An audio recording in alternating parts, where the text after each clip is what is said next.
నమస్తే welcome to today's Telangana నేను మీ మధు నేడు సీఎం రేవంత్ రెడ్డి అధ్యక్షతన రాష్ట్ర కేబినెట్ సమావేశం అయితే జరగనుంది ఈ సమావేశంలో వెనుకబడిన తరగతుల అంటే బీసీ రిజర్వేషన్ల అంశం ప్రధాన అజెండాగా ఉండబోతున్నట్టు తెలుస్తుంది ఇక సోమవారం సచివాలయంలో జరగనున్న మంత్రివర్గ సమావేశంలో స్థానిక సంస్థల ఎన్నికలపై కూడా కీలక నిర్ణయం తీసుకునే అవకాశం ఉన్నట్టు తెలుస్తుంది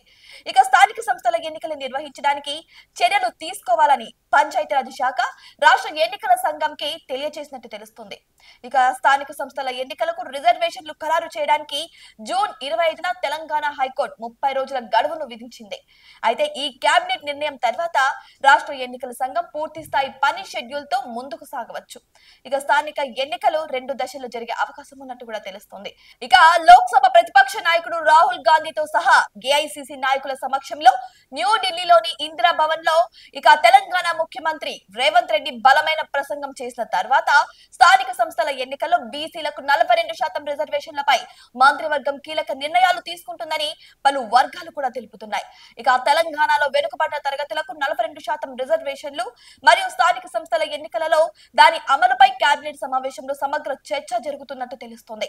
ఇక కోర్టు ఆదేశాల దృష్ట్యా గవర్నర్ ఆమోదాలు ఇతర అంశాలపై కేబినెట్ చర్చిస్తుంది ప్రభుత్వ సంక్షేమ పథకాలు మరియు అమలును కూడా కేబినెట్ సమావేశం హైలైట్ చేస్తుందని పలు వర్గాలు కూడా తెలుపుతున్నాయి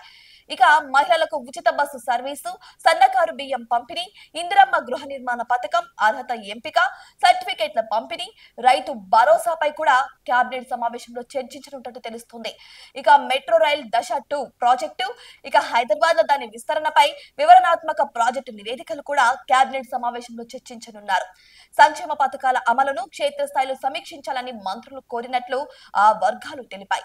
ఏదేమైనా సరే మొన్న జరగాల్సిన ఈ కేబినెట్ సమావేశం క్యాన్సిల్ అయిన విషయం కూడా అందరికీ తెలిసిందే అయితే ఆ సమావేశం నేడైతే జరగనుంది మరి ఈ సమావేశంలో వీటికి సంబంధించినవి చర్చిస్తారా లేదంటే ఇంకేమైనా కొత్త విషయాలు బయటపడతాయా అనేది కూడా మనం కూడా వెయిట్ చేసి చూడాల్సిందే